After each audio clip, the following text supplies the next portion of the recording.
علماء کرام نے جو لکھا ہے قرآن و احادیث کی روشنی میں، سب سے پہلا ذکر، اگر ہم اپنے آپ کو یہ دیکھنا چاہتے ہیں کہ ہمارا دل زندہ ہے یا مردہ ہے، ہمارا دل جاگ رہا ہے یا ہمارا دل سو رہا ہے، اگر ہم اپنے آپ کا جائزہ لینا چاہتے ہیں تو سب سے پہلا سبب ہے کثرت الذنوب، گناہوں کا زیادہ سے زیادہ ہونا۔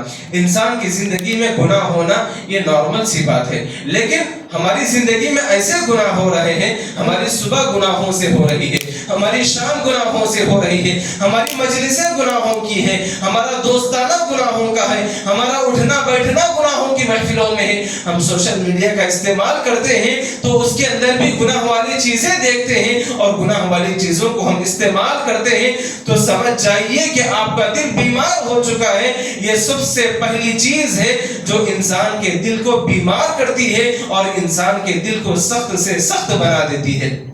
محترم حضرات، گناہ کرنا ہر انسان کی فطرت ہے، لیکن بہترین انسان وہ ہے اور بہترین اور اللہ تبارک و تعالیٰ کے نزدیک پسندیدہ انسان وہ ہے جو گناہ کرنے کے بعد توبہ و استغفار کر کے اپنے ان گناہوں سے توبہ کر لے اور معافی مانگ لے اور بخشش مانگ لے۔ یہ بہترین انسان ہے۔ اللہ تبارک و تعالیٰ نے فرمایا کہ کلا بل ران علی قلوبہم ما کانوا یکسبون، ہرگز نہیں، ان کے ان گناہوں کی وجہ سے ان کے دلوں کو زنگ لگ چکا ہے، ان کے ان گناہوں کی وجہ سے ان کے دل بیمار ہو چکے۔ تو معلوم یہ ہوا کہ جب انسان کثرت الذنوب، گناہوں میں زیادتی کرتا ہے، گناہوں میں حد سے زیادہ تجاوز کر جاتا ہے، تو اس کا دل زنگ آلود ہو جاتا ہے اور اس پر کوئی چیز اثر نہیں کرتی۔ اللہ کے نبی صلی اللہ علیہ وسلم نے فرمایا ایک مومن اور ایک فاجر گناہ کو کس طرح دیکھتے ہیں، ان دونوں کے پاس گناہ کا کیا نظریہ ہوتا ہے۔ اللہ کے نبی صلی اللہ علیہ وسلم نے فرمایا ایک مومن وہ ہوتا ہے جب گناہ کرتا ہے، گناہ کرنے کے بعد فوراً توبہ و استغفار کرتا ہے اور اپنے ان گناہوں پر نادم ہوتا ہے، اور اس گناہ کے کرنے کے بعد وہ ایسا سمجھتا ہے کہ میرے اوپر ایک بہت بڑا پہاڑ کا بوجھ ہے اور جس طرح میں اس کو جتنا ہو سکے جلد سے جلد اس گناہ کو نیچے کروں، توبہ و استغفار کے ذریعے اس گناہ کی معافی مانگ لوں۔ اور اسی کے برعکس ایک فاجر ہوتا ہے، ایک منافق ہوتا ہے اور ایک گنہگار وہ ہوتا ہے جو گناہ کرنے کے بعد دوسرا گناہ کرتا ہے، دوسرے گناہ کے بعد اور تیسرا گناہ کرتا ہے، اور گناہوں پہ گناہ، گناہ پر گناہ، اتنے گناہ کرتا ہے کہ اس کا دل سیاہ ہو جاتا ہے، کالا ہو جاتا ہے، اور وہ حد سے زیادہ گناہ کرنے کے باوجود بھی اب ان گناہوں کو وہ اس طرح سمجھتا ہے کہ اس کے ناک پر ایک مکھی بیٹھی اور وہ اس طرح ہکالا اور وہ مکھی اڑ کر چلے گئی۔ اس طرح وہ ان گناہوں کو سمجھتا ہے۔ ذرا ہم اپنے دلوں کا جائزہ لے کر دیکھیں، ہم اپنی زندگی کے اندر کتنے ایسے گناہ کر رہے ہیں۔ صغیرہ گناہ کی میں بات نہیں کر رہا، ان کبیرہ گناہوں کی بات کر رہا ہوں جن کے کرنے کے بعد ہمارے دلوں میں کبھی تاری نہیں ہوتی، جن کے کرنے کے بعد ہمارا دل افسردہ نہیں ہوتا، جن کے کرنے کے بعد ہمارے دلوں میں شرمندگی نہیں آتی۔ ایسے کبیرہ گناہ ہمارے دلوں میں کتنے بسے ہوئے ہیں۔ آپ اندازہ لگائیے آج کتنے لوگ ہیں سود کھا رہے ہیں، اللہ اکبر، ان کے زندگی میں کوئی اثر ان کو نظر نہیں آ رہا ہے۔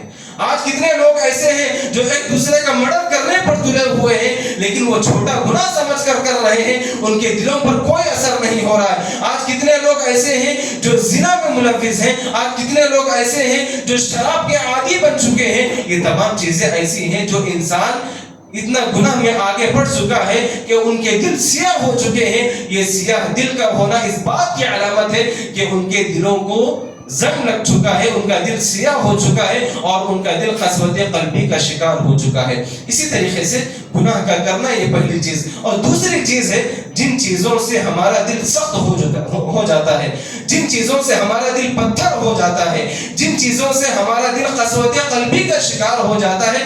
دوسرا سبب یہ ہے محبت المعصیہ، گناہوں کا کرنا الگ چیز ہے اور گناہوں سے محبت کرنا الگ چیز ہے۔ اللہ اکبر، آج ہم مسلمان تو ہیں، کہنا تو ہم اللہ اور اس کے رسول کی محبت اپنے دل میں بسا رہے ہیں، لیکن آپ کو معلوم ہونی چاہیے اس محبت کے پیچھے بہت سارے تقاضے ہیں، بہت سارے تقاضے ہیں۔ آج ہم ان تقاضوں کو چھوڑ کر ہم اپنے دل میں اللہ اور اس کے رسول کی محبت کا نعرہ تو لگاتے ہیں، لیکن اپنے دل میں جس کی محبت بسی ہوئی ہے وہ شیطان کی محبت اور شیطان کے اعمال کی محبت آج ہمارے دلوں میں بسی ہوئی ہے۔ آج کتنے لوگ ایسے ہیں جن کو سگریٹ پیے بغیر اطمینان نہیں ملتا، ہے نہیں ہے۔ آپ اپنے دلوں کا جائزہ لیں اور اپنی گلی کوچے اور اپنے معاشرے کا جائزہ لیں۔ کتنے ایسے گناہ ہیں جن کے کرنے سے پہلے ان کا دل بے قرار ہو جاتا ہے، بے چین ہو جاتا ہے، اور جب تک وہ حرام کام نہیں کر بیٹھتے تب تک ان کا دل اطمینان نہیں ہوتا۔ کتنے ایسے گناہ ہیں، آپ اندازہ لگائیے، گانے نہیں سنیں گے تب تک ان کو نیند نہیں آتی، جب تک اپنی نامحرم عورتوں سے بات نہیں کریں گے، عاشقی نہیں کریں گے، تب تک ان کا دل نہیں گزرتا اور ان کو بے چینی ہوتی ہے، بے اطمینانی ہوتی ہے۔ اور اس طریقے سے کتنے ایسے بڑے بڑے کبیرہ گناہ ہیں جن سے آج ہمارے نوجوان لوگ محبت کر چکے ہیں۔ اللہ اکبر! اگر آج ہم اس مسجد میں امام کعبہ اور امام مسجد نبوی کی امام کو بھی اگر یہاں پر بلایا جائے، نوجوانوں کی وہ جماعت یہاں پر جمع نہیں ہوگی۔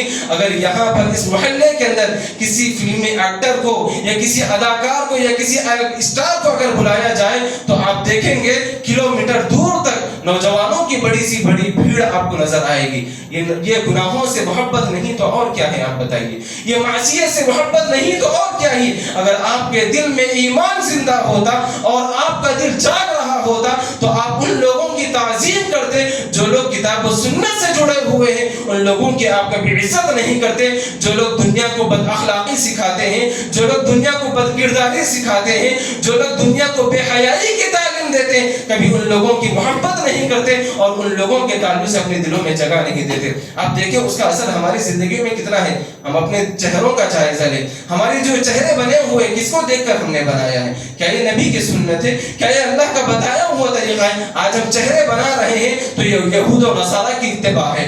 آج ہمارا کھانا پینا دیکھ لیں، آج ہمارے کپڑے دیکھ لیں، کسی فلمی ایکٹر کو ہم نے دیکھ لیا، کسی کرکٹ پلیئر کو ہم نے دیکھ لیا یا کسی گیم کے پلیئر کو ہم نے دیکھ لیا، وہ جس طرح عمل کرتا ہے ہم اس کو لائف سٹائل بنا لیتے ہیں اور ہم نے اس کو اپنا آئیڈیل نمونہ بنا لیا ہے۔ یہ گناہوں کی محبت نہیں تو اور کیا ہے، بتائیے؟ اور اسی طریقے سے جو تیسری چیز ہے، جن چیزوں سے ہمارا دل سخت ہو جاتا ہے، جن چیزوں سے ہم قسوت قلبی کے شکار ہو جاتے ہیں، وہ تیسری چیز ہے دنیا کی محبت اور آخرت سے غفلت۔ دنیا کی محبت انسان کے دل میں آنا کوئی عیب کی بات نہیں، لیکن اللہ تبارک و تعالیٰ نے اس دنیا کو ہماری ضرورت کے لیے پیدا کیا ہے۔ اس دنیا کو اللہ تبارک و تعالیٰ نے ہمارے استعمال کے لیے پیدا کیا ہے، ہماری ضرورتوں کے لیے پیدا کیا ہے۔ اس دنیا کو اگر ہم اپنے ہاتھ میں رکھتے ہیں تو جائز ہے، اگر اس دنیا کی محبت کو اپنے دل میں جگہ دیتے ہیں تو وہاں سے انسان کی بربادی شروع ہو جاتی ہے اور انسان بے مقصدیت اور لاپرواہی کی زندگی گزارنے لگتا ہے۔ اللہ کے نبی صلی اللہ علیہ وسلم کے سامنے دنیا کی محبت آپ کے سامنے آتی تھی، دنیا کی چاہ و جلال آپ کے سامنے آیا کرتی تھی، دنیا کا دھن و دولت آپ کے سامنے آیا تھا، لیکن اللہ کے نبی صلی اللہ علیہ وسلم نے دنیا کے مقابلے میں آخرت کو ترجیح دی۔ دنیا کی اس مختصر سی زندگی کے مقابلے میں اللہ کے نبی صلی اللہ علیہ وسلم نے آخرت کو ترجیح دی، اور آخرت کو اللہ کے نبی صلی اللہ علیہ وسلم نے کامیابی کا ذریعہ بتایا۔ اللہ تبارک و تعالیٰ فرماتا ہے ان الذين لا يرجون لقاءنا ورضوا بالحياة الدنيا واطمأنوا بها والذين هم عن آياتنا غافلون۔ بے شک بہت سارے لوگ ایسے ہیں جو ہم سے ملاقات کی امید ہی نہیں رکھتے۔ اللہ اکبر! اتنا بڑا انکار، اتنا بڑا کفر! کیا ہم کو آخرت پر انکار نہیں؟ کیا ہمارے انتقال پر کیا ہم کو ہمارے آخرت اور ہمارے ایمان اور ہمارے موت پر ایمان نہیں؟ تو ہمارا ایمان کیسے ہے بتائیے؟ تو بہت سارے لوگوں میں ایسے لوگ بھی ہیں جو اللہ تبارک و تعالیٰ کی ملاقات کی امید نہیں رکھتے۔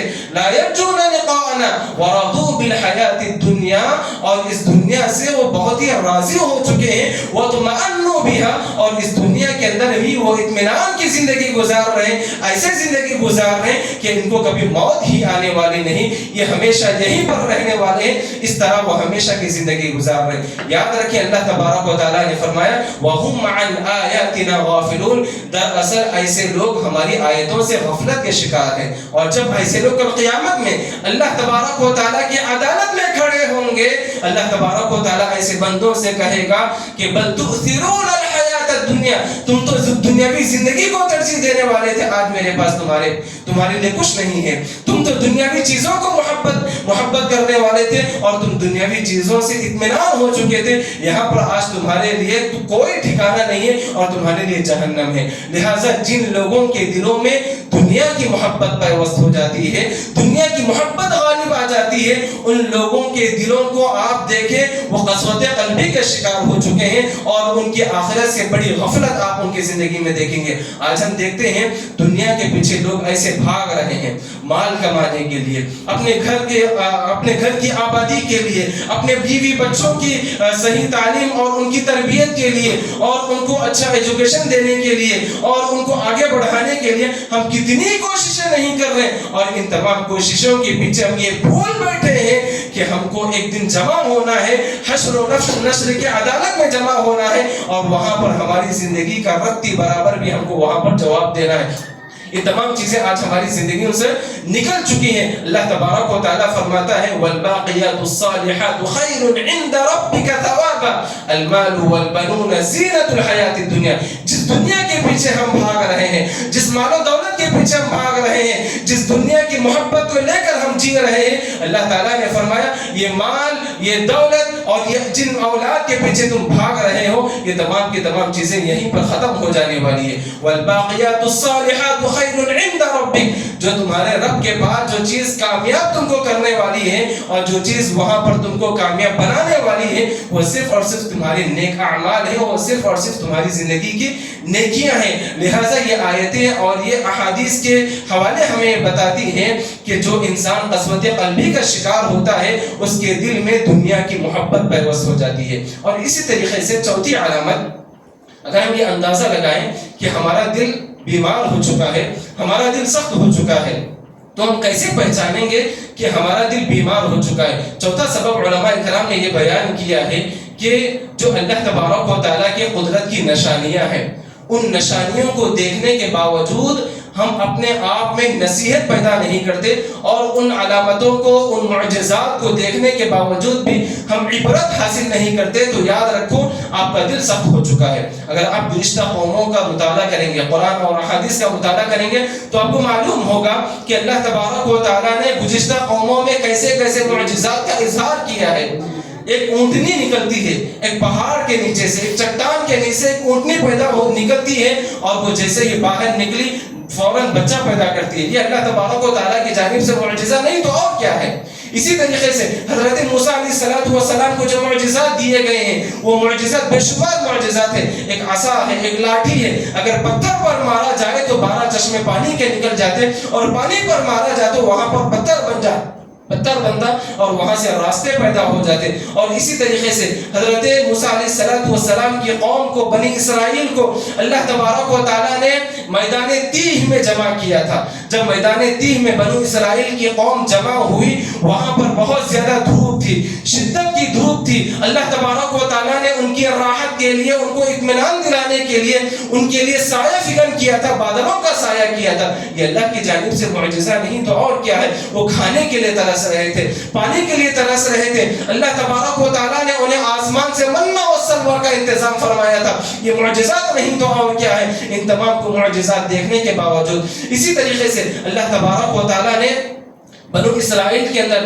ایک شخص کا انتقال ہو گیا تھا, جو مقتول ہے, جس کا انتقال ہو گیا. معلوم نہیں کہ اس شخص کو کس نے قتل کیا ہے. لوگ ایک دوسرے سے سوال کر بیٹھے کہ کس نے قتل کیا, کس نے قتل کیا, کسی کو نہیں معلوم. اور جو قاتل ہے وہ بھی خاموش بیٹھا ہوا ہے کہ لوگوں کو نہیں معلوم تو میں کیوں ظاہر کروں. اس لیے تمام لوگ خاموش ہیں. اللہ تبارک و تعالیٰ نے ایک فلسفہ یہ بتایا کہ جو شخص انتقال کر چکا ہے, ایک گائے کو ذبح کرو, اس گائے کا کچھ گوشت کا حصہ لو اور اس مقتول پر مارو. وہ مقتول اٹھے گا اللہ تبارک و تعالیٰ کی اجازت سے اور قاتل کا نام بتائے گا, جس نے اس کو مرڈر کیا ہے اور جس نے اس کو مارا ہے اس کا نام بتائے گا اور مر جائے گا. سبحان اللہ, اتنا بڑا معجزہ, اتنی بڑی نشانی اللہ تبارک و تعالیٰ نے بنو اسرائیل کو بتائی. اور ویسے ہی ہوا, لوگوں نے ایک گائے کو ذبح کیا اور اس گوشت کا حصہ لیا, لیکن مقتول پر مارا, مقتول اٹھا اللہ تبارک و تعالیٰ کی اجازت سے اور قاتل کا نام بتایا, پھر وہ انتقال کر گیا.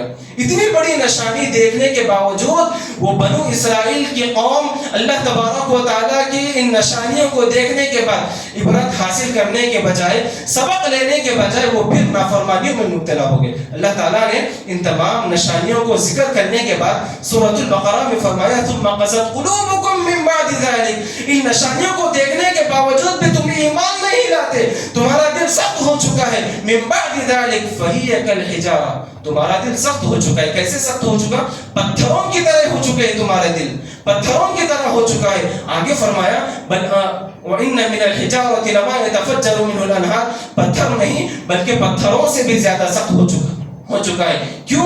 کبھی کبھی پتھروں سے نہریں بہ پڑتی ہیں۔ وَإِنَّ مِنْهَا لَمَا يَشَّقَّقُ فَيَخْرُجُ مِنْهُ الْمَاءُ، اور بعض پتھر ایسے ہوتے ہیں جن سے پانی نکل پڑتا ہے اور جن سے پانی بہ پڑتا ہے۔ وَإِنَّ مِنْهَا لَمَا يَهْبِطُ مِنْ خَشْيَةِ اللَّهِ، اور بعض پتھر ایسے ہیں جو اللہ تبارک و تعالیٰ کے خوف سے، اللہ تعالیٰ کے ڈر سے وہ گر جاتے ہیں اور لڑک جاتے ہیں۔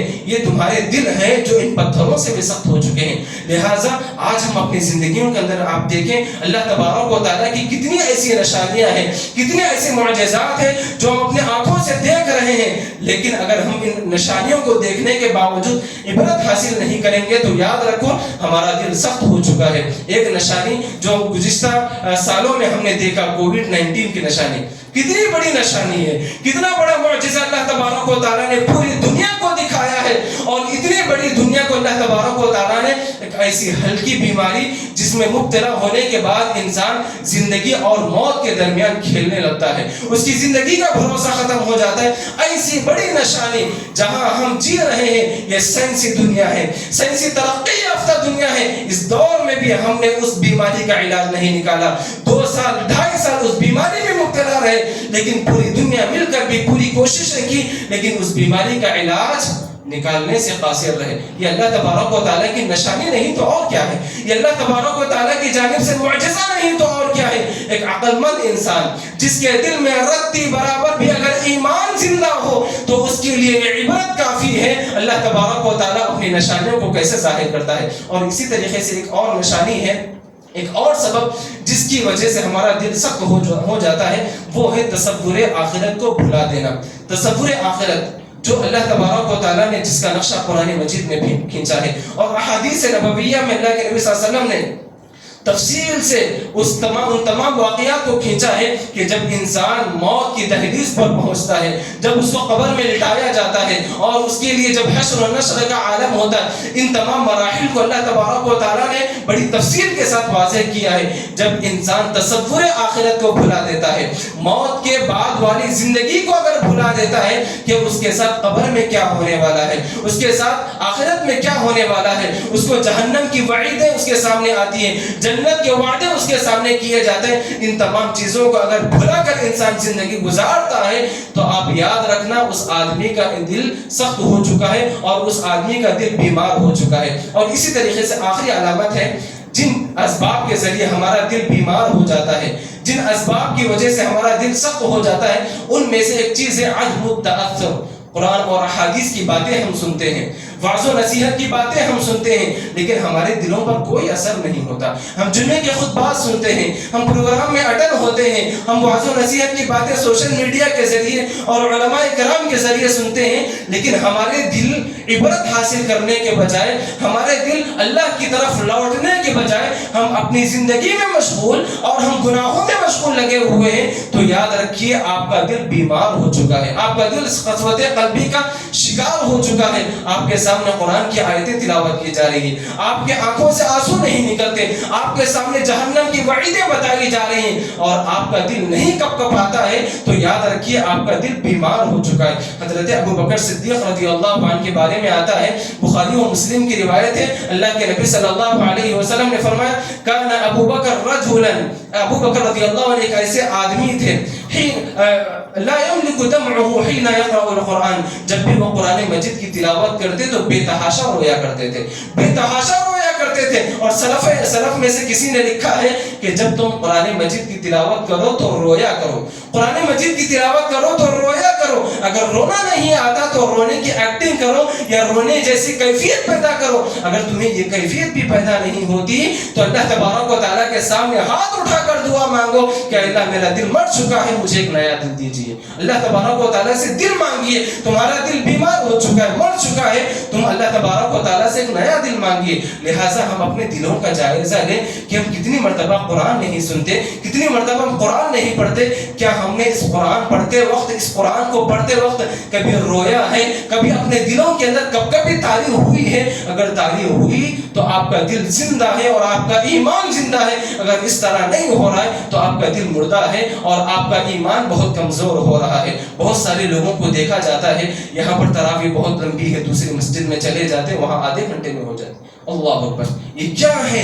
یہ قرآن مجید سے نفرت نہیں تو اور کیا ہے؟ یہاں پر فجر کی نماز 15 منٹ کی ہو رہی ہے اور بازو مسجد میں 10 منٹ کی ہو رہی ہے, وہاں چلے جاتے. اللہ اکبر, یہ قرآن مجید سے نفرت نہیں تو اور کیا ہے؟ آج ہم کیسی دنیا میں جی رہے ہیں؟ صحابہ کرام جب قرآن مجید کی تلاوت سنتے یا قرآن مجید کو پڑھتے تو زارو قطار رویا کرتے تھے. کیوں؟ اس لیے کہ ان کے دل زندہ تھے, ان کا ایمان زندہ تھا. آج ہمارا دل مر چکا ہے, آج ہمارا ایمان کمزور ہو چکا ہے. لہٰذا یہ اسباب ہیں جو بتاتے ہیں کہ ان اسباب کی وجہ سے ہمارا دل بیمار ہو چکا ہے. لہٰذا اب ہمیں کرنا کیا چاہیے؟ اگر ہمارا دل بیمار ہے, اگر ہمارا دل قسوت قلبی کا شکار ہو چکا ہے, اب ہمیں کرنا کیا ہے؟ اس کا علاج کیا ہے؟ سب سے پہلا علاج ہے زیادہ سے زیادہ ہمیں توبہ و استغفار کا اہتمام کرتے ہوئے اللہ تبارک و تعالیٰ کا ذکر کرنا چاہیے. اللہ تبارک و تعالیٰ نے فرمایا سورۃ الزمر میں ثم تلین جلودهم وقلوبهم الى ذکر اللہ, پھر ان کے دل اور ان کا جسم اللہ تبارک و تعالیٰ کے ذکر سے نرم ہوتے ہیں,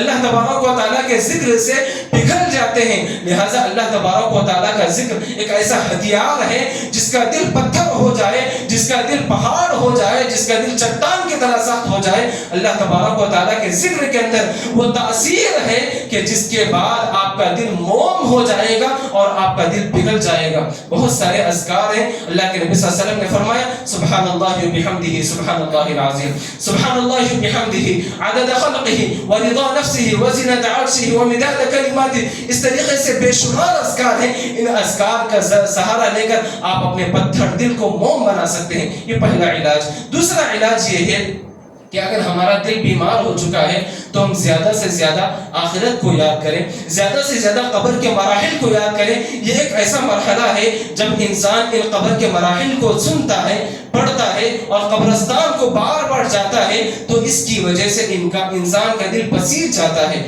پگھل جاتا ہے, نرم ہوتا ہے اور وہ اپنے گناہوں کو اور اپنی معصیت کو چھوڑ کر نیکی کی طرف آتا ہے, اللہ تبارک و تعالیٰ کی طرف رجوع ہونے کی کوشش کرتا ہے. کیوں؟ اس لیے کہ قبرستان ایک ایسی جگہ ہے جہاں پر انسان کو یہ احساس دلایا جاتا ہے کہ یہاں پر ایسے ایسے قبر موجود ہیں جو دنیا کا بڑے سے بڑا لیڈر یہاں پر موجود ہے, بڑے سے بڑا مالدار یہاں پر موجود ہے, بڑے سے بڑا بزنس مین یہاں پر موجود ہے. نہ تو ان کی لیڈرشپ ان کو بچا سکی, نہ تو ان کا عہدہ ان کو بچا سکا, نہ تو ان کا بزنس ان کو بچا سکا, نہ تو ان کی مال و دولت ان کو بچا سکی. یہاں پر سب مجبور ہو کر پڑے ہوئے ہیں. لہٰذا مجھ کو بھی یہاں پر آنا ہے. جب انسان قبرستان جائے اور اس تصور کے ساتھ جائے تو اس کا دل پگھل سکتا ہے اور اس کا دل نرم ہو سکتا ہے. اور اسی طریقے سے تیسرا علاج یہ ہے کہ جو قریب الموت کے جو قریب ہیں, یعنی جو موت کے قریب جو زندگی گزار رہے ہیں, زندگی اور موت کے درمیان ان کی زندگی چل رہی ہے,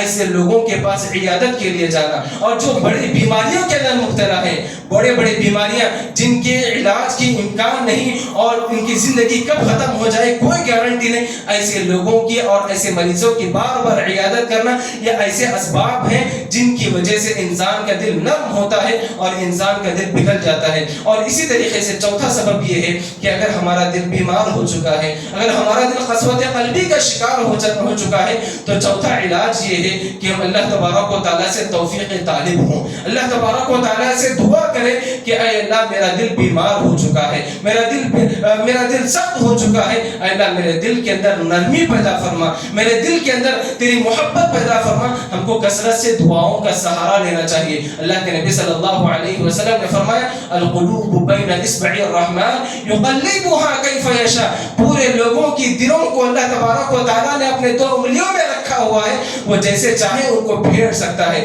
لہٰذا ہم اللہ تعالیٰ سے دعا کریں یا مقلب القلوب ثبت قلبی علی دینک، اے دلوں کو پھیرنے والے میرے دل کو تیرے دین کی طرف پھیر کر رکھ. میرے دل کے اندر جو سختی ہے اس کو نکال کر میرے دل کے اندر نرمی اور رقیق اور میرے دل کے اندر محبت پیدا فرما. ہم کو اللہ تبارک و تعالیٰ سے دعاؤں کا سہارا لینا چاہیے. اور اللہ کے نبی صلی اللہ علیہ وسلم جو دعائیں مانگا کرتے تھے ان دعاؤں میں ایک دعا یہ بھی مانگا کرتے تھے، اے اللہ میرے دل کو سخت ہونے سے بچا، اے اللہ میرے دل کو ویسے ہونے سے بچا جس دل کے اندر تیرا ڈر نہ ہو، جس دل کے اندر تیری محبت نہ ہو. اے اللہ ایسے دل سے میری حفاظت فرما، میرے دل کی حفاظت فرما. اللہ کے نبی صلی اللہ علیہ وسلم دعا مانگا کرتے تھے، اللہم انی اعوذ بک من قلب لا یخشع، اے اللہ میرے دل کو تیرے ڈرنے کے علاوہ کسی اور کا ڈر میرے دل کے اندر پیوست نہ فرما. اے اللہ مجھے ایسا دل اور ایسی ہمت عطا فرما. اللہ کے نبی صلی اللہ علیہ وسلم نے اس طریقے سے بہت ساری دعائیں ہم کو بتائی ہیں. لہٰذا دلوں کی سختی اگر ہو جائے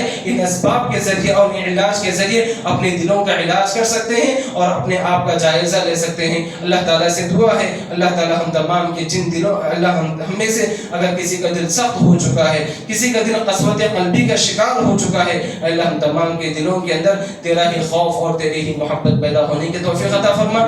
اللہ ہمارے دلوں کے اندر نرمی پیدا فرما. اللہ ہم تمام کے دلوں کے اندر تیرا ہی ڈر اور تیرا ہی خوف پیدا ہونے کی توفیق عطا فرما. اللہ جو لوگ بیمار ہیں ان تمام کی بیماریوں کو دور فرما. اللہ جو لوگ پریشان حال ہیں ان تمام کی پریشانیوں کو دور فرما. اللہ جو بے روزگار ہیں اللہ ان تمام لوگوں کو حلال روزی روٹی عطا فرما. اللہ جو مسلمان پریشان ہیں اللہ ان تمام مسلمانوں کی پریشانیوں کو دور فرما. اللہ ہر ایک کی جان کی، مال کی، عزت و آبرو کی حفاظت فرما. اللہ جب تک ہم کو اس دنیا میں رکھ، ایمان کی حالت میں زندہ رکھ. جب بھی ہمارا خاتمہ ہو ایمان بالخیر ہونے کی توفیق عطا فرما. اللہ جو ایمان کی حالت میں اس دنیا سے رخصت ہو چکے ہیں، قبروں میں سو رہے ہیں، اللہ ان تمام کے قبروں کو نور سے منور کر دیجیے. اللہ اگر کسی کو عذاب ہو رہا ہے اللہ ان کے عذاب میں تخفیف فرما. اللہ موسم گرما چل رہا ہے، اللہ یہ جو موسم گرما ہے اس موسم گرما کی گرمی ہم برداشت نہیں کر رہے ہیں. اور اللہ کے نبی صلی اللہ علیہ وسلم نے فرمایا کہ یہ موسم گرما کی گرمی سے بڑھ کر یعنی 69 ڈگری بڑھ کر جہنم کے اندر گرمی ہوگی. اے اللہ ہمیں ایسے اعمال کرنے کی توفیق عطا فرما جو ہم کو نارے جہنم سے بچا سکے. اے اللہ ہم یہ گرمی برداشت نہیں کر سک رہے، اے اللہ ہم کو جہنم کی گرمی بھی ہرگز برداشت نہیں کر پائیں گے. لہٰذا اے اللہ ہم تمام کی حفاظت فرما، ہم تمام کو نیکیوں میں سبقت کرنے اور گناہوں سے بچنے کی توفیق عطا فرما. اللہ جب تک ہم جس طرح اس مسجد میں ہم جمع ہیں ایسے ہی ہم تمام کو جنت الفردوس میں بھی جمع ہونے کی توفیق عطا فرما. آمین یا رب العالمین. وآخر دعوانا ان الحمد للہ رب العالمین.